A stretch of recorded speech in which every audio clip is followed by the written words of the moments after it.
Hey guys, welcome back to my channel, welcome back to my new video. Guys कैसे हो आप सब? उम्मीद करता हूँ आप लोग अच्छे होंगे, खुश होंगे, मस्त होंगे। तो गाइस ये है क्लच मास्टर सिलेंडर और ये एक बस का मैं खोले हैं। ये ऊपर वाला सिलेंडर और नीचे का दोनों सिलेंडर मैं खोले हैं और इसका किट चेंज करेंगे और किट का पार्ट नंबर भी आपको दिखाएंगे पार्ट टू पार्ट। तो वीडियो शुरू करने से पहले आप लोग को एक रिक्वेस्ट करना चाहेंगे, वीडियो जो लोग नए देख रहे हैं चैनल को सब्सक्राइब कर लीजिएगा और बेल आइकन को ऑल पे सिलेक्ट कर लीजिएगा। तो चलिए वीडियो शुरू करते हैं।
गाइस ये जो सिलेंडर लगा रहे हैं इसमें लगता है 63 नंबर किट, और जो नीचे वाला सिलेंडर है मोटा वाला उसमें लगता है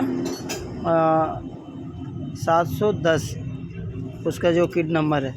तो ये मैं दोनों का किट चेंज कर रहा हूँ क्योंकि दोनों लीक था और दोनों को मैं चेंज करके आपको दिखाएंगे और इसका पार्ट नंबर भी आपको दिखा देंगे। पैकेट में जितना कुछ लिखा हुआ है सब कुछ दिखाएंगे। तो गाइस वीडियो अच्छा लगे तो like, comment, share and subscribe करके रख देना चैनल को और बेल आइकन को ऑल पे सिलेक्ट करके रखना, ठीक है।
तो गाइस वीडियो अच्छी लगे तो like comment share and subscribe जरूर कर लेना। तो चलिए मिलते हैं नेक्स्ट वीडियो में। Okay bye.